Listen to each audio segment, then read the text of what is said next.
Fenomena judi online telah merusak banyak kehidupan, dari yang sekedar coba-coba hingga terjerat dalam lingkaran setan kerugian. Hari ini saya Zahra Angelina Ismarianti dengan NIM 1311269 akan membedah sebuah kasus nyata yang tercatat dalam Pengadilan Negeri Surabaya nomor 2075 pidana tahun 2024 yang mengungkap detail bagaimana seorang pemuda terjerat dalam jerat judi slot dan harus berhadapan dengan hukum. Peristiwa ini terjadi pada Kamis 8 Agustus 2024 dini hari sekitar pukul jam 4.30 WIB di sebuah warung kopi di Jalan Bubutan, Kota Surabaya. A. Kedapatan menggunakan ponsel untuk mengakses situs judi online. Modus operandinya sangat sederhana namun merusak. Ia menggunakan akun dengan username Werol dan memasukkan deposit uang taruhan mulai dari 30.000 hingga 100.000. Proses deposit dilakukan dengan transfer melalui mobile banking yang ditunjukkan ke rekening tujuan melalui scan QRIS. Permainan yang ia mainkan adalah jenis slot. Sistemnya murni mengandalkan keberuntungan.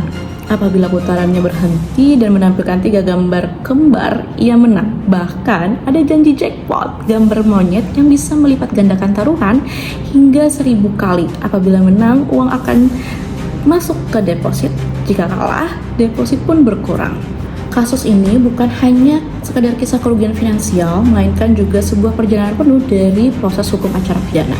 Terdakwa dijerat karena melanggar pasal 303 bis ayat 1 pertama KUHP, sebuah delik pidana murni yang melarang penggunaan kesempatan main judi. Artinya, perbuatannya secara langsung memenuhi unsur-unsur dalam pidana tersebut. Proses hukum dimulai dari tahap awal, yaitu penyelidikan. Setelah di Polrestabes Surabaya menerima informasi, mereka melakukan serangkaian tindakan untuk menentukan apakah peristiwa tersebut merupakan tindak pidana. Ketika ditemukan cukup bukti, statusnya naik menjadi penyidikan. Pada tahap ini, inisial A terdakwa ditangkap pada Jumat 9 Agustus 2024. Penangkapan dan penahanan terhadap terdakwa merupakan pelaksanaan upaya paksa yang sah menurut KUHP. Tujuannya adalah mencegah terdakwa melarikan diri atau menghilangkan barang bukti. Barang bukti utama yaitu ponsel dan bukti transfer disita dan menjadi alat bukti sah sesuai pasal 184 KUHP yang akan membuktikan perbuatan terdakwa di pengadilan.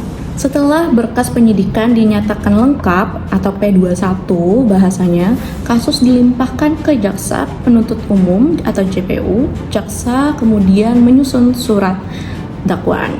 Surat dakwaan ini adalah mahkota hukum acara pidana, menjadi dasar dan batasan pemeriksaan di pengadilan.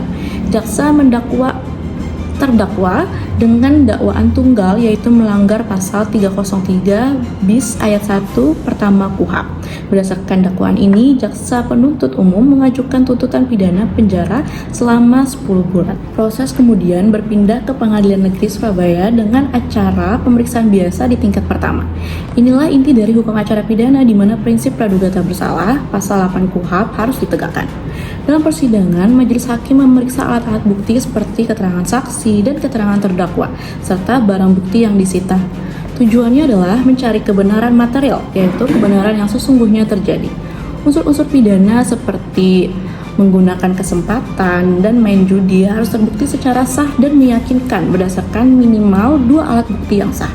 Setelah melalui tahapan pembuktian dan pembacaan tuntutan, tibalah pada tahap akhir yaitu putusan.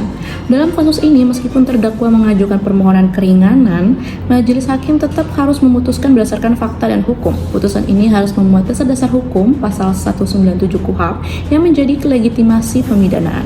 Jika terdakwa atau jaksa tidak puas dengan putusan tersebut, KUHP memberikan hak untuk mengajukan upaya hukum banding ke pengadilan tinggi, memastikan setiap warga negara mendapatkan keadilan seadil-adilnya.